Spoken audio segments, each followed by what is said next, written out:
அவர்களில் ஒருவர். பத்திரிகையாளர், கவிஞர், சுதந்திர போராட்ட தியாகி என பன்முகங்கள் கொண்ட மகாகவி சுப்பிரமணிய பாரதியாரை பற்றி நான் பேச வந்துள்ளேன்.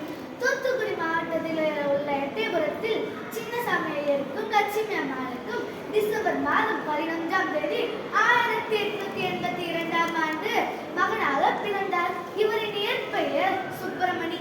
எல்லாராலும் சுப்பையா என்று அழைக்கப்பட்டார். இவரின் தாயார் லட்சுமி அம்மாள் அவர்கள் இவருக்கு 5 வயது இருக்கும் போது இறந்து விட்டார். அப்பொழுதுதான் தன் பாட்டி பாகிரதி அம்மாளுடன் வளர்ந்தார். இவரின் தாத்தா ராமசாமி ஐயர் தான் இவருக்கு முதலில் தமிழை கற்றுக் கொடுத்தார். இவருக்கு 7 வயது இருக்கும் போது தமிழ் மீது தீராத காதலும் வற்றாத கவிப்புலமையும் கொண்டவராக திகழ்ந்தார். இவருக்கு 11 வயது இருக்கும் போது இவரின் கவிப்பாடும் ஆற்றலையும் புலமையும் கண்டு எட்டயபுரம் மன்னர் இவரை பாராட்டி பாரதி என பட்டத்தை வழங்கினார். அதன் பிறகுதான் எல்லாராலும் சுப்பிரமணிய பாரதி என்று அன்புடன் அழைக்கப்பட்டார். 1997ஆம் ஆண்டு பள்ளியில் படித்துக் கொண்டிருக்கும் போது 14 வயது நிரம்பிய பாரதியாக இருந்தார். இவருக்கு 7 வயது செல்லம்மாளை திருமணம் செய்து வைத்தனர். இவர்களின் பெற்றோர் திருமணம் செய்து வைத்தனால் பள்ளியில் படிப்பை விட்டுவிட்டார். இவர்களுக்கு தங்கம்மாள், சகுந்தலா என 2 மகள்கள் உள்ளனர். பின்னாளில் இது போன்ற பால்ய விவாகத்தை வன்மையுடன் கண்டித்தார் பாரதி.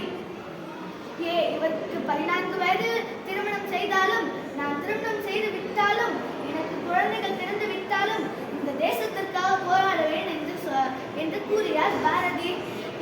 பாரதியார் தமிழ் மட்டுமன்றி ஹிந்தி, சமஸ்கிருதம், ஆங்கிலம், வங்காளம் என பல மொழிகளில் தனிப்புலமை பெற்றவராக இருந்தார்.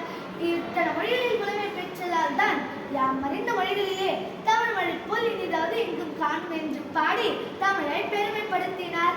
1912ஆம் ஆண்டு பகவத்கீதையை தமிழில் மொழிபெயர்த்தார். கண்ணன் பாட்டு, குயில் பாட்டு, பாஞ்சாலி சபதம், புதிய ஆத்திச்சுடி என பல புகழ்பெற்ற காவியங்கள் பாரதியால் எழுதப்பட்டன. நம் பாரதம் ஆங்கிலேயர்களிடம் அடிமைப்பட்டிருப்பதைக் கண்டு நெஞ்சம் பொறுத்ததில்லையோ என தேசிய விடுதலை உணர்வு மிக்க பாடல்களை பாடி மக்களை தட்டி எழுப்பினார்.